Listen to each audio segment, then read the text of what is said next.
Welcome back to my channel, Ramir Boulder. Ito po, sinampahan po ng kaso na si Cavite Congressman Kiko Barsaga. Ano po? Ito po ang balita. CIDG filed criminal charges versus Cavite Representative Kiko Barsaga for inciting to sedition and inciting to rebellion. Dalawa po ang kaso niya. Ang kasong isinampa sa kanya, the Criminal Investigation and Detection Group, CIDG, has filed charges against Cavite 4th District Representative Francisco Kiko Barsaga, accusing him of inciting to sedition and inciting to rebellion under the revised penal code. According to subpoena issued by the Office of the City Prosecutor in Quezon City, Barsaga is required to appear before prosecutors on November 18 and 2025 in connection with the preliminary investigation of the case filed by the PCPT Aaron Blanco of the CIDG MCIU. Legal observer note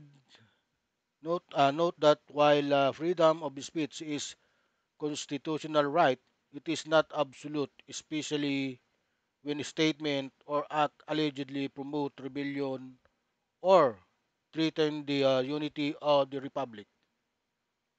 Critics are now calling for Barsaga's expulsion from Congress, saying taxpayers' money should not fund a lawmaker who, according to online post, is not only a pro-China traitor but also openly suggested the secession of Visayas and Mindanao from the Republic.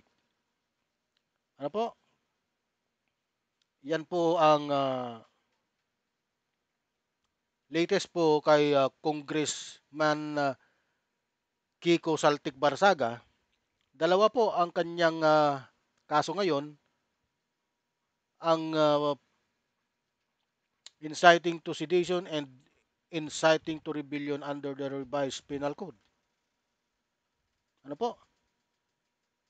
Sapagkat siya po ay naghihikayat ng kaguluhan. Ito po ang nangyari noong September 21,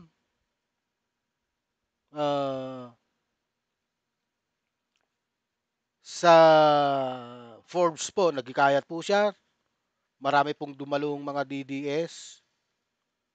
Hinikayat niya yung mga taong mag-rally doon po sa labas ng Forbes, kung saan nandoon po yung bahay ni Martin Romualdez. Ano?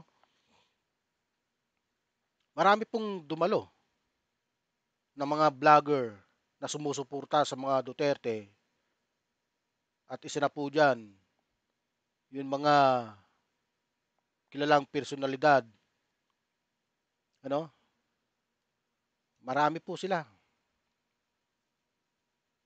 Ngunit nagdulot po ito ng pangamba sa mga taong nakatira doon sa Forbes.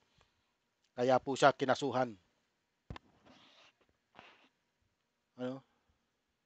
Pumunta siya ron at siya po ang naghikayat sa mga taong mga supporters ni Duterte upang mag-rally doon at sinuportahan po siya ng mga Duterte, mga DDS. Nung pumunta po siya ron, nagsalita lang siya ng konti, iniwan niya po yung mga supporters ni Duterte doon. Kaya po medyo nagalit yung mga supporters ni Duterte sa kanya. Ha? Sapagkat siya ang nanawagan pero bigla siyang umalis. Hmm? Tingnan po nyo yung kanyang kalukuhan. Mananawagan ka na isang rally nung sinuportahan ka. Hindi ka man lang nagtagal, bigla ka nang umalis. Oh? Kaya marami na pong nagagalit sa kanya ngayon dahil nga sa kanyang asal. Pangalawa, yung mga kasama niya doon sa loob ng Congress na galit din sa kanya dahil nga sa mga pinaggagawa niya, yung mga dati niyang partido ay sinampahan siya ng ethics complaint doon sa loob mismo. Bakit ang tagal naman itong ang gusto kong mangyari bilisan nila yung ethics complaint na yon, gawa na nila ng aksyon, patalsikin na nila itong may sayad na congressman na to. Mga ginawa pa niya, yung mga latest niyang ginawa, yung nananawagan siyang ibagsak, i-abolish ang Philippine Coast Guard. At saka yung paglabas daw ni PBBM ng warrant of arrest para kay Bato de la Rosa. Oh, isa pa yun. Ha? Nagpapakalat siya ng mali-maling impormasyon. Ito na, finally ngayon, nasampahan na siya ng kaso. Yung inciting to rebellion under the revised penal code, medyo mabigat-bigat po yan. Kasi rebellion. Hmm.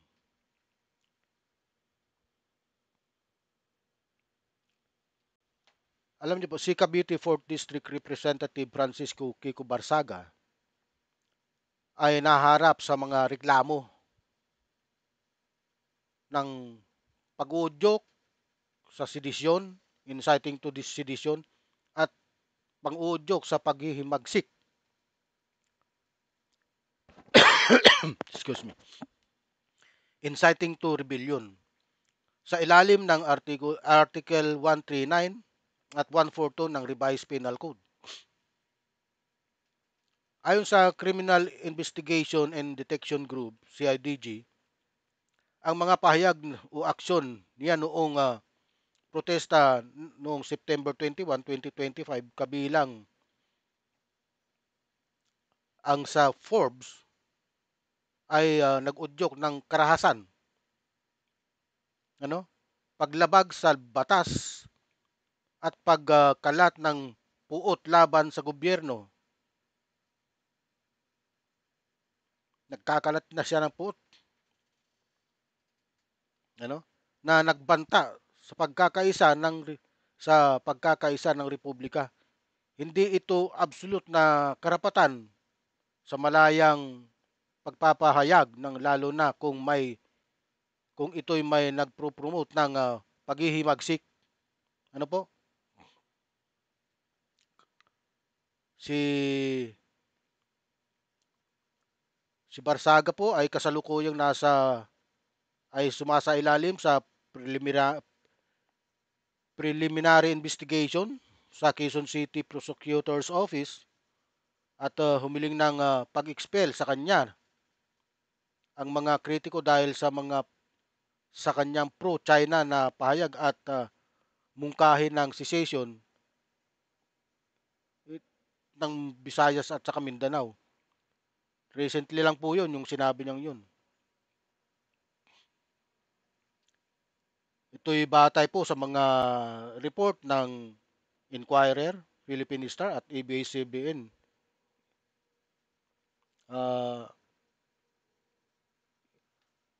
Mahirap po kasi ang mga pinaggagawa nitong Kiko Barsaga na to dahil nga mukha siyang may tililing. Ano?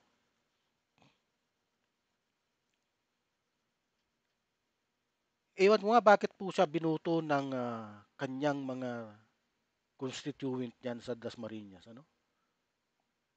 Mukha po talaga siyang may sayad eh. Magaling siyang magpaliwanag, magaling siyang magsalita.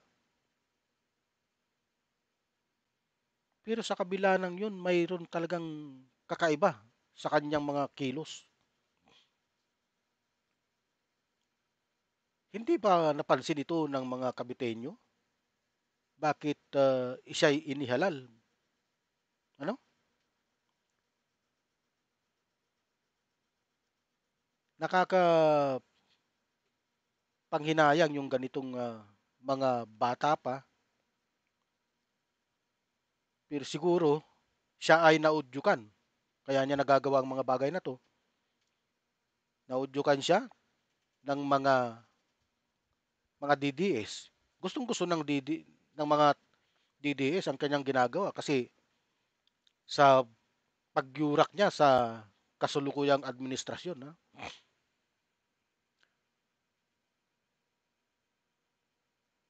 Gustong-gusto ng mga DDS sa kanya dahil nga kinakalaban niya ang administrasyon ni Bongbong Marcos. Ah. Pero ang hindi nila alam, ito ay may kaakibat na parusa. Medyo mabigat-bigat po itong mga kaso niya. Dalawa, sedition at rebellion. Ano? Kailangan po niyang magdusa kung talagang mapatunayan ng korte na siya ay nagkamali. Pero para sa akin po, talagang may pagkakamali siya dahil nga may mga video po na nagsasabing mali talaga. Yun na nga lang sabihin mong si ang presidente ang nag-issue ng warrant of arrest para kay Bato de la Rosa, malaking kalukuhan na po yun. Tapos sinasabi niya na ang mga kalaban ni Marcos at mga nakasuporta, ang mga political opponent niya ay ipapa-arrest niya raw, yung mga pinagkakalat niya.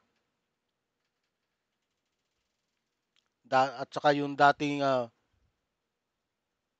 presidente na si Rodrigo Duterte, siya daw ang nagpa-aresto. Paano siyang nagpa-aresto? Wala naman karapatan ang presidente na ipa-aresto ang kahit na sinong Pilipino, kahit magkasala. Tanging korte lang po ang gumagawa ng arrest warrant, nag-i-issue ng arrest warrant, ibibigay yan sa kapulisan, ang kapulisan ang siyang mag-execute niyan. Hindi po ang presidente. Hindi po trabaho ng presidente gumawa ng isang arrest warrant, korte. Ano? Kaya yung mga sinasabi nito si Barsaga ay mga pawang kasinungalingan. Kaya dapat siyang parusahan sa kanyang mga aksyon, sa mga mali-maling aksyon, sa mga panawagan na mag-aklas ng sedisyon, mga sesesyon, panawagan niyang sesesyon ng Visayas at Mindanao, dapat niyang panagutan yan. Para siyang hindi Pilipino. Sa mga sinasabi niyang buwagin na ang Philippine Coast Guard, hindi niya alam, napaka-importante ng Philippine Coast Guard, ano? Dahil yun ang nagbabantay sa ating mga teritoryo. Wala man lang siyang, ayun mga kanyang mga pananalita, talagang maka-China siya dahil nga tinitira ang China, tinitira ng mga Chinese Coast Guard ang ating mga mangingisda, wala naman siyang sinasabi.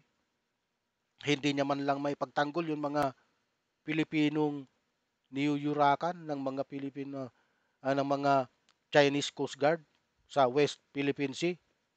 Oh? Kaya may saltik talaga itong si Kiko Barsaga na ito. Kailangan niyang panagutan, kailangan niyang makunbik, kailangan niyang makulong upang matapos na yung mga sinasabi niyang panggagago sa gobyerno. Ano? Okay. Hanggang dito na lang po ang aking vlog. Huwag niyo pong kalimutang mag-like, share, at subscribe sa aking channel. Ano? Sapagkat ito'y malaking tulong po sa akin. Marami pong salamat sa inyong panunood at mabuhay po kayo.